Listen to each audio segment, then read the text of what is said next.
I'm going to try and do here is demonstrate how we go from perfect positive correlation denoted by this value r equals 1.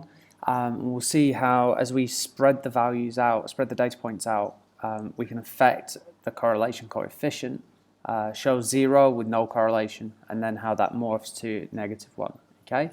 All I really need to do is, if I start manipulating any of these points, okay, so I'm now moving that point, you can see that it's no longer a perfect straight line and our R value is reduced. So just arbitrarily moving these points, you can still see that there's some positive correlation, but that value is obviously reducing, it's getting a little bit lower.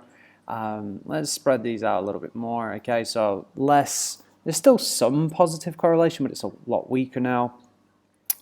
Let's keep going. Okay, so now our points, are they random? They're seeming to become random. There doesn't seem to be any correlation at this point, and now we seem to have this random dispersion. As R increases, it doesn't necessarily state what Y is doing, okay? So now we've got an R value of 0, so this would suggest that these numbers have no correlation.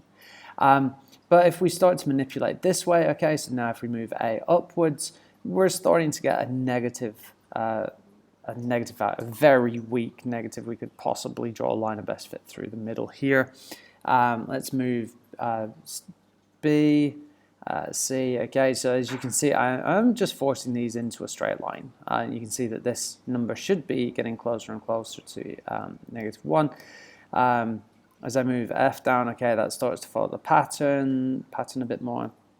G also, and then, so H is a bit of an outlier here, but as we bring it closer and closer to follow the rest of the pattern, you can see that it approaches 1, and we max out at -1.